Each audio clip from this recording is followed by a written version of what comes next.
Muy buenos días, amigos. Francisco Antonio Méndez y el programa Economía y Mercado les saludan este viernes 14 de noviembre del 2025 con 25 grados Celsius aquí en La Julia, Distrito Nacional, señores. Bueno, tenemos informaciones relativas al tema del obispo Osoria, también lo que continúa reverberando en relación al blackout y a la salida introspectiva del metro y la no entrada en operación de las plantas de emergencia, que ayer comentábamos sobre eso. Hay hoy una respuesta del senador del distrito a los cuestionamientos que hacen desde el sector oficial sobre que de dónde se van a buscar los recursos, que todo está de acuerdo, todo el mundo está de acuerdo en que se indexe, que tiene que pasar por una reforma, y él da algunas pinceladas en respuesta a esos señalamientos. Ahorita lo vamos también a analizar. De Estados Unidos sigue el lío de los emails que se dieron a conocer del señor, del pedófilo, este delincuente que murió en la cárcel. Dicen que se ahorcó, mucha gente lo pone en duda. Que menciona a Donald Trump en esos emails, y eso tiene un gran alboroto en las bases republicanas de los ultraconservadores, de los MAGAs, de los Make America Great Again, el grupo trumpiano, que ese era un argumento de campaña, y ahora desde la propia Casa Blanca no se quiere que se presente el informe. Entonces eso es lo que tiene a mucha gente, pero ven acá, y entonces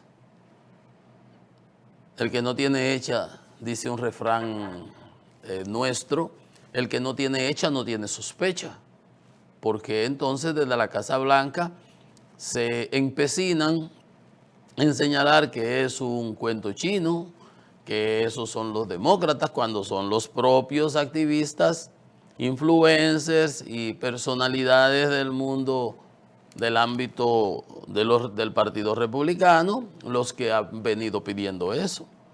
Pero Trump lo desvía. Trump es un especialista en eso, del marketing y eso. Pero llega un momento en donde tanto da la gota en la piedra que hasta le hace un hoyo. Es el mismo tipo de la historia de aquella fábula del lobo y el pastorcito. El pastorcito siempre, viene el lobo, y la población iba a protegerlo, los otros pastores, y él se explotaba de la risa. No, era una broma. Hasta que un día llegó el lobo de verdad, y él vociferó, ayuda el lobo, y los pastores pensaron que era de nuevo otra broma, y el lobo vino y se le comió a él y se le comió las ovejas. Esa es la moraleja entonces, ¿verdad? Nunca vas a poder engañar a todo el mundo todo el tiempo. Y si no fuéramos a usar la palabra engañar, pues diríamos, nunca vas a poder convencer, sí, a todo el mundo todo el tiempo. Siempre le salen para su grey, para su grupo, todo lo que él dice es palabra de Dios, aunque no tenga ninguna base, ningún fundamento, aunque históricamente se ha demostrado que lo que habla son insensateces, mentiras flagrantes y así, como quiera le siguen creyendo. Al extremo que él lo planteó en la campaña del 16 una vez. Dijo, yo puedo ir a la Quinta Avenida, matar 5 personas y esta gente me va a seguir apoyando, porque eso es por la división que hay de los Estados Unidos, tan radicalizada, tan radical que existe. Y es verdad, pero llega un momento en donde todo se acaba, como dice una canción aquí nuestra, por acá de la zona. Todo termina, todo se acaba, y parece que en esta particular situación, con ese tema, el presidente Trump no las tiene todas consigo, y todas las acciones que hacen para evitar que se dé a conocer el expediente completo y se den las fotos y se den las grabaciones y se den las informaciones financieras y todo, no lo que quieran dar, filtrado bajo cualquier tipo de argumentación que perjudica a los miles de personas afectadas, que todo eso es entendible, pero cada vez que se toma una acción de esa magnitud, o aún sea legítima, ya la gente está así y no le creen. Dije, no, lo que están es encubriendo. ¿Por qué? Bueno, dicen que el que no tiene hecha no tiene sospecha. Entonces la gente parte, pero si están encubriendo ellos es porque tienen miedo de que salgan cosas que se les imputen o que los afecten a ellos. Es simple lógica, sentido común, de lo que tanto alardea el propio presidente Trump. Entonces, eso está en esa situación. Ahí acaba de lanzar por otro lado y uno ve todas esas cosas, todo ese despliegue a nivel internacional de que yo he evitado 9 guerras, 8 guerras, presionando al Consejo de Seguridad para que apoyen el plan aquel de Gaza. Todavía no se acaban de poner, acaban de lanzar ahora un plan de que lanza del sur para el asunto de las drogas y justificar todo la cantidad de barcos de guerra que tienen por acá por la zona del Caribe, que para evitar que llegue la droga a Estados Unidos, y la droga llega porque hay un mercado amplísimo, una demanda exorbitante y creciente, tanto en Estados Unidos como en Europa. Entonces, ese es un aliciente fundamental. Bueno, tenemos todos esos temas para irlos analizando paulatinamente. ¿Y por dónde empezaremos? Bueno, miren, la carta del obispo Osoria a sus amistades, a sus amigos, a sus personas cercanas, provocó un editorial ayer. Yo leía, yo hice mis comentarios ayer y la analizaba, y obviamente no voy a volver en detalle sobre eso, pero yo decía que esa carta está escrita, yo lo interpreté así, con rabia, con encono, aunque él dice que obedece y acepta. Y el editorial del Listín Diario de ayer fue tremendo. El desgarre de un obispo, donde lo analizaba in extenso, esa reacción virulenta de que acepto, pero en realidad no estoy aceptando, estoy criticando la decisión, estoy pataleando. Y ni se me amonestó nunca, ni se me dijo, etcétera, etcétera. Vencieron los enemigos y yo dije ayer, bueno, salió ganando la iglesia, porque su paso por esa posición en sustitución de Monseñor Nicolás de Jesús López Rodríguez, una persona de luces, brillante, que se rodeó, por supuesto. Si yo soy mecánico, ¿de quiénes me voy a rodear? De mecánicos para que me hagan hacer mi trabajo mejor, ¿no es verdad? O los que son de los que yo conozco, de los que con los que tengo relaciones. Entonces, las personas que rodeaban a Monseñor, a Nicolás de Jesús López Rodríguez, el episcopado en su momento, y cuando él estaba ahí, eran de luces. Monseñor Arnaiz, yo me senté miles de veces, cantidad de veces con Monseñor Arnaiz. Y era el secretario de la Conferencia del Episcopado, un intelectual fino, unos artículos que escribía que daba gusto leerlos. ¿Usted no ha leído un artículo del señor Osoria nunca? No tenía las luces que tenía el cardenal. Y así se opacó el ejercicio de la iglesia, y los que puso en las posiciones clave alrededor, los ponía por esa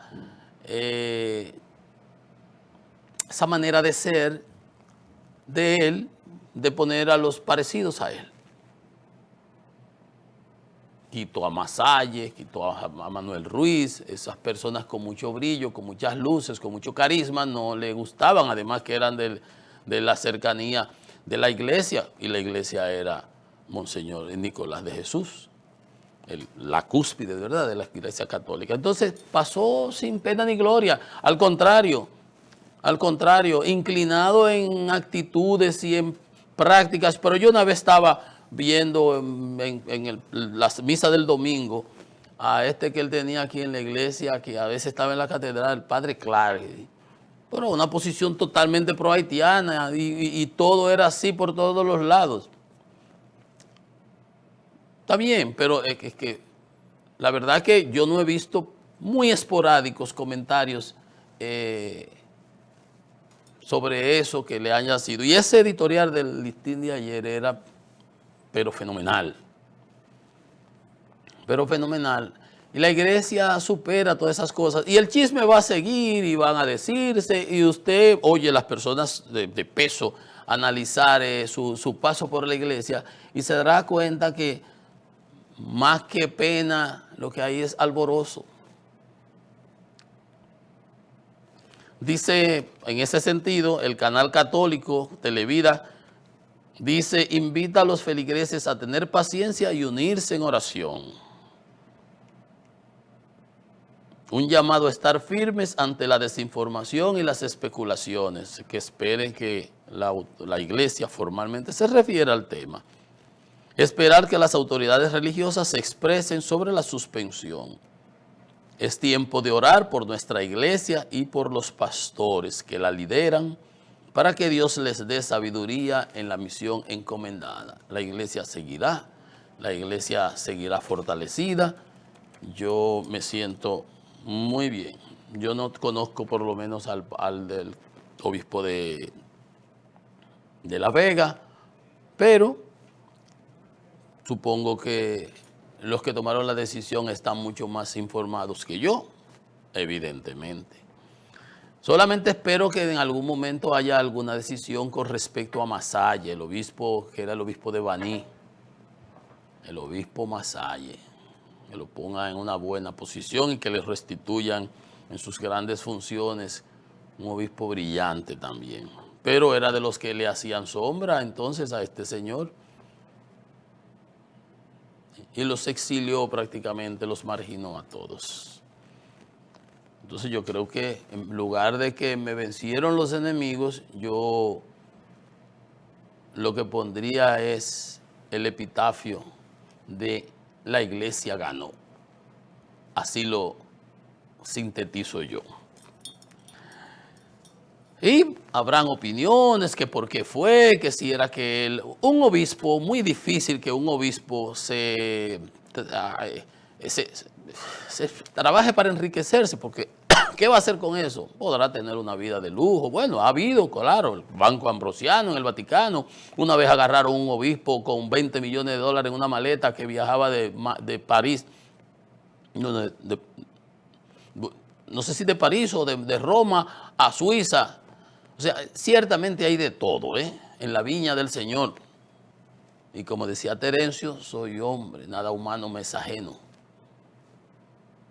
Hay de todo. Pero no creo que sea en ese sentido lo de este caballero, aunque lo que se señala es que por mala administración se le quitan todas las funciones administrativas, económicas, financieras, pero fundamentalmente la parte que tiene que ver con el clero y con las designaciones. Todo eso, o sea, prácticamente él no dirige ya el arzobispado. Entonces, nada, yo doy ese tema por cerrado porque verdaderamente está cerrado. Podrá patalear, podrá hacerse cualquier cosa, pero ya eso de ahí no pasa. Miren, ustedes vieron los otros días para el 6, estamos ¿qué? A 14. Para el Día de la Constitución, en esos días, se hizo una militarización en San Cristóbal. Pero yo dije, bueno, habrá que hacerla en San Francisco, en Santiago, que también el crimen anda descontrolado. Yo decía, a pesar de las cifras que da Faride y que dan las autoridades de que cuánto ha bajado y que las bocinas repican y que redoblan, que sí, que se han bajado de tanto de 100,000 a tanto, y las respuestas se comparan manzanas y peras. No se hace la misma estadística que se hacía en el pasado para comparar, entonces no se compare, mejor no se compare. Pero de todas maneras, y es cierto, una vez decía, era Monchi Fadul, que tenía unas maneras muy jocosas. No, es que la población, la percepción, es que la percepción no se genera en base a me parece a mí. Se genera en base a las informaciones, a lo que uno ve, a que te arrastran en la calle, a que te quitan la cartera, que te desnudan. O sea, esa percepción no se genera por ósmosis, por obra y gracia del Espíritu Santo, no. esa percepción se va generando, se va entronizando en la mentalidad de las personas en base a informaciones que le van llegando. Entonces, en lugar de desmeritar, no, eso es percepción. Los números, no. Los números, el papelito coge todo, aguanta todo, el papel aguanta todo, como decimos. Es más importante trabajar esa percepción. ¿Por qué existe la percepción? Váyase a esa información, a ese dato. ¿Por qué? Porque ciertamente la población es que vive en carne propia, en carne viva. La delincuencia, los asaltos, etcétera, etcétera. Entonces lo explicaban ellos mismos, no podemos salir, ya no tengo. Mira lo que dicen. ¿Qué dicen ahora? Yo le dije, eso es bulto, allante y movimiento, como llaman. Como dice, la otra vez metieron unos vehículos militares a andar por Capotillo, por los barrios, eso es bulto. Me acuerdo que se lo dije. Y cuando el gobierno de Danilo también, que pusieron un campamento ahí en el Mirador, lleno de guardias, y cerraban los barrios. Digo, pero los tigres saben más que todos ustedes. Usted cierra por aquí, ellos salen por allí. Disparate. Es inteligencia con lo que tienen que trabajar, con inteligencia, para detectar y buscar a esos que hacen esos crímenes, esos desastres. Pero resulta entonces que cuando tú vas en los barrios, lo dicen, pero aquí la policía sabe dónde están ellos mismos saben dónde están los puntos, porque ellos van y cobran sus emolumentos de ahí. Entonces, no nos vamos a estar leyendo la carta entre gitanos. ¿Qué dice la población? Yo le dije, eso de San Cristóbal, pues lo van a tener que hacer en Santiago, lo van a tener que hacer en San Francisco, lo van a tener que hacer en muchísimos sitios y dejarse de estar dando numeritos porque por algo tienen que tomar esas decisiones y son de los sitios más poblados. Miren lo que dice la población. Tras la espectacular llegada de más de 2.000 efectivos que metieron 3 días, un bulto, un allante y una cosa, fue bulto. Militares se fueron y San Cristóbal volvió a la rutina. Y la gente dice, no fue más que un show, un simple show mediático, aparataje y bulto. Estoy leyendo, yo no estoy inventándome nada, yo no he ido ni a San Cristóbal, tengo mucho que dar más paso por la 6 de noviembre. Aquí está la población hablando. 1.000 gente, 1.000 policías, un allante y un envuelto, y los ladrones y los tigres, ¿qué hacen? Pues los tigres saben más que ellos, o saben lo mismo que ellos. Se esconden y esperan que se van por otro lado, aguantar, que ya se fueron, entonces yo bajo de nuevo. Eso no es así, eso no funciona. Nos pasamos el viernes y el sábado con los guardias en todas las esquinas haciendo bulto.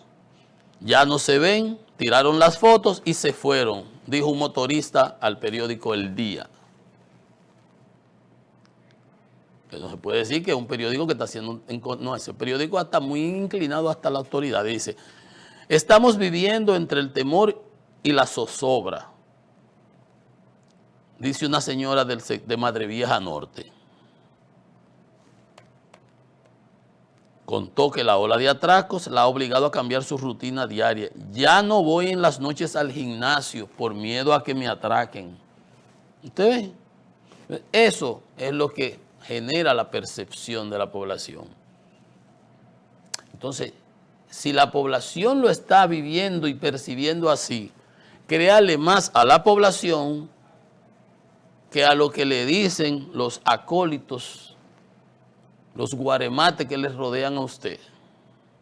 Porque esta es la realidad, la verdad verdadera.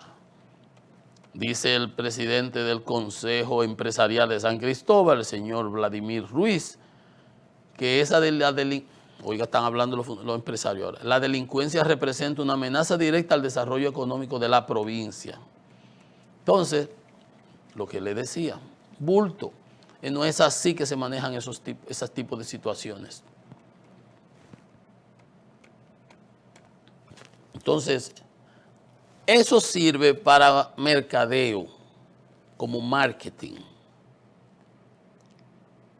Pero él, igual como le decía con el caso de Trump, tú no vas a engañar a todo el mundo todo el tiempo. Tú no vas a mantener a todo el mundo embobado todo el tiempo. La gente pide ver resultados. Entonces, para cada cosa, un bulto. Muy bien, eso sirve como de medida de contención de corto plazo. Pero a la hora de la verdad, el resultado. venía dando el listín una retahíla de carencias y falencias en los servicios públicos. Y uno de ellos era fundamentalmente el propio metro, que ahora explota con el escándalo que sale el presidente Fernández y dice, ¿por qué no entraron a la planta los 40 megas que están ahí? Sale el señor del metro a dar una explicación cantinflesca, como yo decía ayer. No, porque el presidente no dijo técnicamente un error, porque no eran 3, él dijo 3 subestaciones. No, porque no es una, son 18 de 2.2 megavatios. Ah, pues entonces si no es una, son 18. No, que teníamos 10.000 galones de gasoil, que 11 años y se dañaron. Peor aún. Usted tiene 5 años ahí, ¿cómo dejó dañar ese gasoil? ¿Por qué se daña ese gasoil? Si esas plantas tienen que prenderse por lo menos una vez al mes. Ay, cuando le iban a prender no tenía batería porque no la usan nunca, se dañaron la batería. Hubo que botar el gasoil no lo botaron, seguramente lo vendieron a un sitio por ahí donde lo procesan. ¿Qué se va a dañar el gasoil? Será eso leche. Que expliquen a quién le vendieron los 10.000 galones que se dañaron de 11 años, porque a lo mejor eso no lo van a botar en el río, se lo dieron a una recicladora por ahí, obviamente lo compró, aunque sea barato. El punto es que es una muestra palpable, evidente, de la ineficacia y de la ineficiencia de esa gestión del metro. Y usted ve la construcción, ayer yo lo decía, de la línea de los Alcarrizos, la gente ya no sabe ni qué creer de ahí. Y explicaciones van y explicaciones vienen. Y que no, porque eso no es así. Y la cosa se decacara y sale agua por una cosa, que fue un tubo a tierra, que se bajaba un cable a tierra, pero eso tenía que bajar un cable por la estructura monolítica de una columna. Todo son cosas, y un sinnúmero de cosas. Por aquí, por el Alcarrizo, ayer, no, Villamella, que una columna por donde pasa una tubería de agua abajo y no se hizo un estudio de suelo, y esa columna puede estar en un sitio donde no tenga total soporte. Son unas cosas que uno no acaba de entender y evidentemente, yo decía ayer, no, pero mucho ha durado esa persona ahí, porque después del papelazo que hizo respondiendo y dando esas explicaciones, las explicaciones son peores aún. Eran peores las explicaciones de lo que uno había creído. Que estábamos justamente dando mantenimiento después del ciclón. ¿Qué ciclón? Aquí no pasó ningún ciclón, aquí lo que fue que llovió 3 días. El ciclón pasó por allá, por el Mar Caribe, por Pedernales, por esa zona y siguió para Jamaica y Cuba. Aquí no hubo nada de eso. Que sacamos, pero tú sacas 18 unidades juntas. Si son 18, tú le das la primera, sacas 2 plantas y le das mantenimiento. ¿Qué mantenimiento? Sí, es un desastre, un disparate. Las baterías no servían, no pudo arrancar. Entonces, el listín, que viene con un trabajo desde hace tiempo señalando la deficiencia, excremento de paloma, las escaleras que no sirven, los ascensores dañados, trenes que chocaron, nunca visto cómo van a chocar 2 trenes, si uno por aquí, el otro por allá. ¿De dónde venía aquel tren para acá? Porque también cancelan a los técnicos especializados para meter a compañeritos y se dan esos benditos líos. Averías y fallas técnicas que han afectado el metro y el teleférico en 18 ocasiones. 18 ocasiones en estos 5 años. Pero mejor el presidente Abinader hubiera dejado a los que estaban ahí. Hubiera dejado a los que estaban ahí y no pasan esos 18 trastornos. Y presenta aquí, dice, el metro, fallas técnicas y avería y el apagón. Pero el mismo, yo le decía el día que, bueno, pero habían informado que el metro se había detenido días antes. En menos de 24 horas después de la falla eléctrica registrada el lunes 10 de noviembre. El lunes había habido una falla eléctrica, se paró la estación Mamatingó y otra, la línea 1 y 2, y vino después el apagón, y entonces el apagón se llevó el metro, porque el metro no tiene una planta de emergencia teniendo 40 megavatios ahí disponibles. 18 unidades de 2 megavatios en el patio de allá de Los Pre, que salieron diciendo gente que no tenía planta. Claro que tiene muchísimas plantas ahí. Cada unidad de esa de 2 megavatios, 2 mega, eso es un motor gigantesco. Un motor de 2 imagínense. El 23 de abril de este año, uno de los trenes presentó una avería en la estación Mauricio Báez. Hoy, un tren, una avería. En mayo pasado, una avería mecánica en la estación de Gualey y Sabana Perdida. El 2023, un choque de 2 trenes frente a las estaciones Mamá Tingó y Gregorio Urbano. Eso es nada más, eso es antológico. Ahí está. Entonces, el bulto es lo único que se mueve aquí muchísimas veces. Igual, por ejemplo, cuando en Aerodón surgió el apagón por el problema eléctrico, no tenía que ver con el sector, con el sistema eléctrico nacional, sino ellos allá, le meten una multa de 5 millones. Y yo digo, eso es un bulto, es un allante, eso está en los contratos. No, ¿hay la supervisión? No, eso es un disparate. Aerodón aún no ha pagado la multa por la falla energética en el aeropuerto. Dijeron que le pusieron una multa para apaciguar como que los ánimos de la población. ¿Ustedes se acuerdan el desastre que hubo en el aeropuerto? Es igual que aquí. El aeropuerto de las Américas tuvo ese rebo, pero el aeropuerto de Punta Cana operó 100% bien porque es diferente, allá es otra cosa. Igual que aquí, con el apagón este que hubo, el apagón fue en el sistema eléctrico nacional interconectado. O sea, todo el país para acá, menos CPEN allá. O sea, cuando yo dije el país a oscuras, me refería a esta parte. Allá ni se sintió. En CPEN, en el consorcio Punta Cana-Macao, allá en Punta Cana y esa zona, ni pestañó la luz. Y aquí se nos fue a la 1:30 de la tarde y vino llegando completamente a las 2 de la mañana. Mi casa llegó a las 7. Pero en CPEN no. En CPEN no pasan esas cosas. En CPEN ni siquiera se va la luz y las pérdidas no hay que subsidiarlas como el gobierno. Ahí se manejan las cosas como Dios manda. Aquí pasaron estas cosas, hay que tomar correcciones. Pero lo que le estoy diciendo con esto, mírenlo aquí otro ejemplo. Lo de San Cristóbal, lo del metro, Aeropuerto de las Américas, que le pusieron una multa. Le preguntan a la encargada, directora de comunicaciones, señora Danilza, y ella hace el esfuerzo.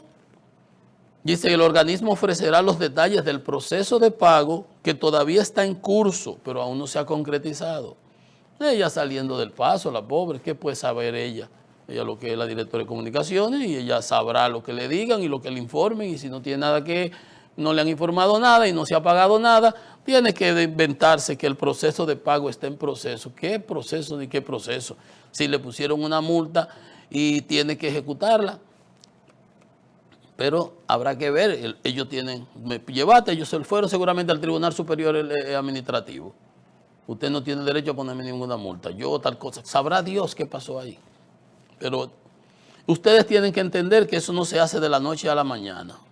Pagar una multa de una institución. No, lo que pasa es que eso está en veremos. Si acaso fue verdad, si acaso es cierto que tiene potestad la institución que le impuso la multa y si está en los contratos de una empresa que se vencía en 7 años y se le extendió por 30 más porque iba a dar 700 millones y iba a dar 300 adelante para la campaña, que se usaron en campaña y se hicieron obras y lo que fuere, pero por eso. Pero estaba en los contratos. No, ellos no van a dar ese dinero como así por así. Pero ustedes vean, ven todo el mare magnum que se forma. Todo eso es más que marketing fundamentalmente. Marketing. Miren, en relación al tema del blackout, déjame seguir con esto. Una viceministra del Ministerio de Energía y Minas, la señorita, la ingeniero, no sé qué es, Betty Soto se llama, dice que fue un error humano, ya lo habíamos dicho, iban una cuchilla, abrió una línea, abrieron la que no era y se armó el lío ahí. Que dijo ella que fue un error humano lo que provocó el blackout, que el informe del comité de falla dice que fue por un error humano. El problema es que el comité de falla aún no ha emitido su informe final. Yo estaba reunido con una persona del comité de falla ayer, pasé a saludar y a preguntar y a compartir El informe que se dio, que yo leí ayer en el listín y que salió luego y no decía, yo decía, ¿de dónde sacó el listín? Que dice, que un informe al que tenemos acceso y que luego Diario Libre dijo que ese lo habían hecho los técnicos de la Fuerza del Pueblo. Entonces, parece que ese es el que está ella señalando, que el fallo ocurrió durante un procedimiento de cambio de una línea de tensión que provocó la salida de la subestación de San Pedro de Macorís en 138, 69 kV. Que se trabaje en la identificación de los correctivos y el fortalecimiento de los protocolos de supervisión, eso fue lo que hablábamos ayer. Se están identificando las soluciones que mitiguen este tipo de errores. Que la incorporación de baterías hubiera contribuido a sostener la frecuencia porque no había inercia, las plantas que sostenían la inercia del sistema, habían como 40 megavatios de renovables y ahora se está culpando un poco por ahí o viendo que dónde se faltó y falló. Pero el punto es que el comité de fallas es hoy viernes que iba a dar el informe y ella da esas declaraciones y el ministro, salió el ministro, parece que aclaró en una nota de prensa que no es cierta la versión. Yo estoy seguro que el informe que va a dar el ministerio, el que den mañana, no va a diferir del que dio la viceministra. Hoy periódicos que dicen que contradicciones, yo no veo que haya contradicción en realidad, porque el informe que va a dar el ministerio, que va a dar el comité de falla, el informe oficial, no va a decir otra cosa que no sea eso, porque ese informe es más o menos, eso fue lo que sucedió, alguna precisión, algunos detallitos, etcétera, etcétera. Pero ciertamente el ministro desautoriza a la viceministra que salió dando esas explicaciones. Yo estoy convencido de que no, y que las recomendaciones que están en ese reporte son las cosas que hay que hacer y lo que va a recomendarse que se haga, y es lo que tiene que hacerse, y lo dije yo desde el primer momento, revisar los protocolos que se establecieron en mi gestión, con mi liderazgo, bajo mi supervisión en el 2005, cuando yo tuve que lidiar con 5 blackouts. Un sistema totalmente desvencijado en el suelo y sin producción, y tuvimos que tomar todas esas medidas. De ahí para allá, creo que en el 8 se me presentó otro blackout, volvimos y tomamos correctivos, creo que en el 15 se presentó otro, ya yo no estaba en la superintendencia, y otro creo que en el 18. Entonces, ahora, como ha cambiado el sistema, hay que hacer todas esas cosas que señala ella. Pero no es que ha habido una contradicción, porque el ministerio, ni el ministerio, ni la superintendencia, ni el EOT, ni la ET, que son los que tienen que conforman el comité de falla, ellos todavía no han emitido su informe. Entonces, no hay tal contradicción. Lo que hay es quizás el ministro salió a decir, yo soy el que tengo que decir esto, yo soy el que he estado informado. La viceministra parece que se fue adelante. Pero no veo que sea nada del otro mundo tampoco, porque el informe que ellos van a dar deberá decir, entiendo, eso mismo que dice ella, que decía el informe que vimos ayer, que fue hecho presumiblemente por los técnicos del sector, pero de la Fuerza del Pueblo. Pero vamos a esperar. Pero no es que ha habido contradicción, porque yo no creo que el informe que vayan a emitir el comité de falla difiera mucho de lo que ella dijo. No creo. No creo. Una persona abrió la cuchilla que no era, manual, ya habían tomado las presiones, se armó el lío. Lo que no operó no es el error. Que hablaban del DNI, de 1000 disparates, que si una vaina solar, que ahora las energías renovables. Todo lo que hay que hacer es determinar las causas y tomar los correctivos para que a futuro no vuelva a ocurrir. Gracias. Como decía ayer, esquemáticamente, a cualquiera se le muere un tío. El técnico experimentado, con experiencia y todo, tumbó la que no era. Ahora, los mecanismos de protección debieron actuar.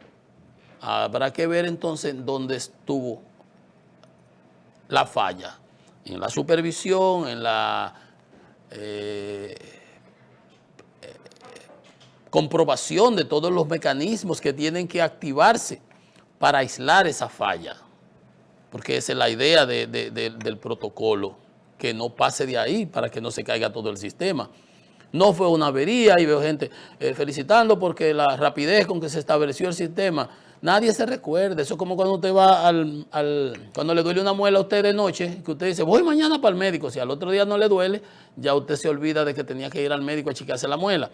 Eso de que se restableció, ellos critican en el informe que no realmente se restableció porque el sistema no tuvo una avería.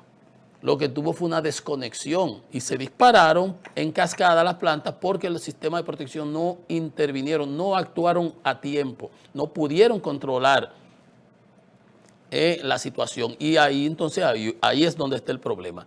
Entonces, si hubiera habido una avería, hubiera tenido que esperarse, que se reparara, aislarse y eso, pero el sistema lo que se tuvo que hacer fue arrancar en cero, el Black Star de nuevo, arranque en negro y prenderlo de nuevo paulatinamente, como se hace normalmente. O sea que aquí tampoco hay magia. Vamos a hacer una pausa. Estamos en Economía y Mercado, venimos en breve con más.